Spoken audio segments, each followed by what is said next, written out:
out here. So I want to talk about the two things that may be very limiting to you that you might be believing about your competition is going to get you in trouble. And the first one is that they're stealing your business. Your competition is not stealing your business. There's plenty of business to go around. They're not stealing from you. What they're doing is they're doing what you're doing. And they're not stealing your business. What they're doing is that they are validating your market. They are proving the fact that there is a market for your product. So let's make sure that we don't get the wrong idea about our competition. They're not stealing your business. They're forcing you to do a good job.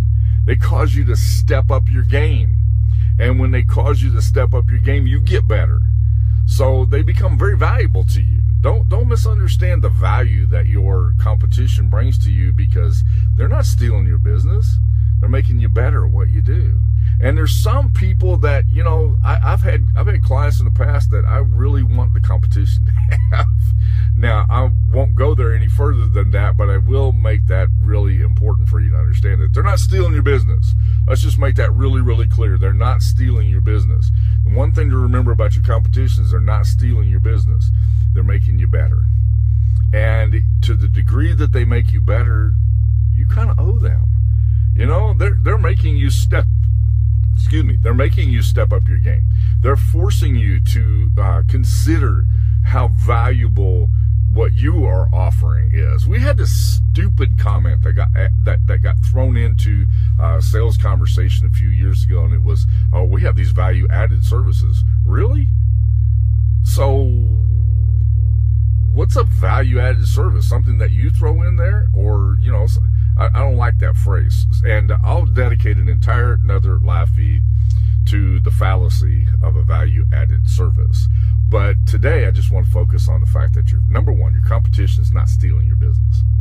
They're not stealing your business. So that's the first thing. The second thing for you to understand about your competition is that they're important to you. They're not stealing your business. They're important to you. Number one, you might need them someday. Think about this. Y'all share the same audience. Whatever your competition is, you share the same marketplace. You share the same things. You share the same people. In some cases, you share the same clients. And you're providing value to those clients, and they're providing value to the client. So what that does is it causes everybody's game to get better. And one of these days, you may need them. What you want to do is you want to become so good at what you do that eventually what happens is that the competition needs to go to work for you. And so you want to be careful how you treat them. You want to be careful what you do with them. You want to be careful how you refer to them. I remember sitting in a situation in, let's see, where was I at? This was in Great Falls, Montana. And I was speaking to a very, very large account in Great Falls, Montana. And she said, "Well, I just heard a presentation from your competitor, and they said this about you." I thought, well, bless their heart. I would have never, ever said such a thing about my competition. Because at one time, they might need me, or I might need them. Let's be careful. Let's make sure that we operate from an attitude of abundance, that there's plenty for everybody, and let's help make each other's game better.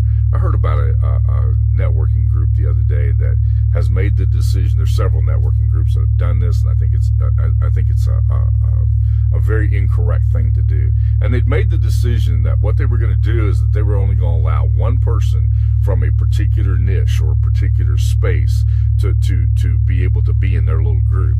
And they've completely failed to recognize the value that competition brings.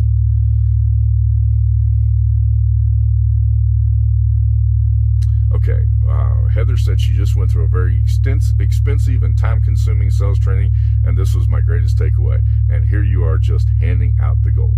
Well, thank you, Heather. I appreciate that. I really do, because what I try to do in these little live feeds is give you a mini taste of what a sales presentation, a sales training with me is like, because this is what I do. And I can only do this for like 11 or 12 minutes a day, but if you wanted to pay me that really expensive price, I will be glad to come and work with you. So do. This is the kind of thing that I do. But you got to understand the value of your competition. And when you work from an attitude of abundance and you recognize that there's plenty for everybody, and when you see that there's plenty for everybody, then you don't see the competition as being somebody to be afraid of. Instead, you see a competition as somebody that you can work with. And I know that seems really, really bizarre.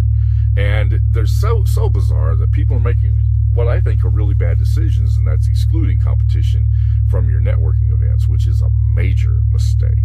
You want to be able to sit in the same room and discuss how you're approaching customers and how they're approaching customers. I'm not talking about trade secrets. I'm talking about things that can be helpful and valuable. If we'll work together to collaborate, as Maria just said, if we'll work on collaborating together, you'll be amazed what the end result will be. Okay? So today, two things. Number one is that they're not stealing your business. And number two, you're going to need them. Treat them like they're valuable. Okay? So as I sign off today, because I've got places to go, that's the reason why I'm sitting inside my truck, is because I got places that I need to go. And so I wanted to sit in my truck to remind myself not to forget to go. So thank you so much for joining me today. I look forward to these times every day. I will be back here on Monday and sharing the same kind of stuff. I'll come up with a 3 or something next week. But this week it was 2 things. And I gave you 2 things all week long. And I wanted to end up with your competition so that you don't believe the fallacies that will get you in trouble and limit your business. So thank you so much for joining me today.